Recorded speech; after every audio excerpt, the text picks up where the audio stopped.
Hi guys! For today's video natin guys, magpa-plumbing muna tayo ng araw na to. Magpapalit tayo ng gripo dito sa ating kusina dahil sa sobrang tagal na, ang gripo natin ay nasira na. So dumating na ang ating in-order sa online kaya ngayon magpa-plumbing tayo at papalitan na natin ang gripo. At hindi ko na nga nakuha na ng video guys ang pagtanggal natin doon sa luma nating gripo. Kaya ngayon, papanood ko na lang sa inyo kung paano ko naman ito ilalagay itong bago nating nabili na gripo na galing sa online. Ayan.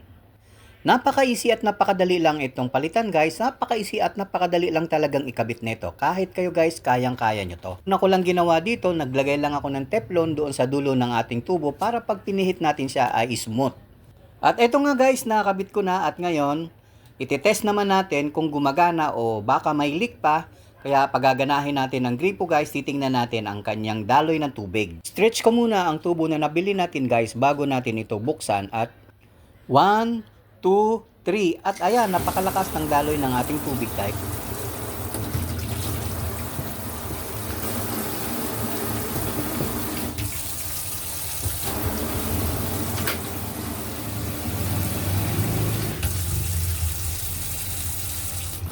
At dito guys, nagpasya akong palitan ng ating shower faucet ng ating nabiling gripo. Papalitan ko na siya ng sensor faucet. Ito yun guys na dati ko nang ginagamit. So sayang naman siya kung itapon dahil gumagana pa naman. So mas mabuti pa na ikabit ko na uli dahil mas matipid ito sa tubig.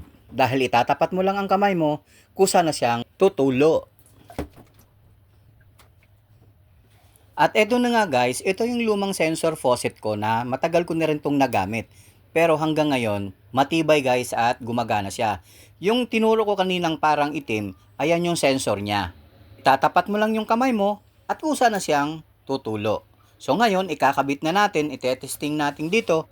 Alam nyo guys, mainam na rin na may sensor ang gripo natin para hindi tayo masyadong maaksayado sa tubig. Hindi na rin tayo pihit ng pihit para isarado natin ang tubig sa gripo. Itatap mo lang yung kamay mo dito sa sensor at kusa na siyang sasarado. At ganyan ka-convenient guys na may sensor. Tatanungin nyo guys, baka isipin nyo na mahal yan. Guys, mura lang yan. Kayang-kaya nyo yan bilhin. Nabili ko to 3 years ago na sa online. At dito guys, ituturo ko na sa inyo kung paano gumana ang ating sensor. Itatapat mo lang yung kamay mo dyan. Ayan guys, napakalakas ng tubig natin. Ganon din uli guys, itatapat mo lang uli ang kamay mo para magsara ang ating faucet. Napakadali at napaka-convenient, di ba guys? So yung isang features na tatapat mo lang yung kamay mo dyan sa ilalim, mag-o-automatic yan. At dito guys, pinaglalaruan ko na siya. Ayan, success! At kung bago ka pa lang sa channel ko guys, baka pwedeng i-hit mo na ang like button at share mo na rin. Kasi malaking tulong yan guys para sa aming mga content creator. Dito guys, naisipan kong lagyan ng habonera. Dali lang din tong gawin guys dahil ito, lahat ng ginagawa natin dito guys ay smart job. Pihit-pihit lang tayo dito. At natapos na nga tayo guys sa ating pagpapalit ng ating gripo. At dito na tayo ngayon sa paglilinis. At yan ang ating lumang gripo guys na itatapon na natin at wala nang silbi yan.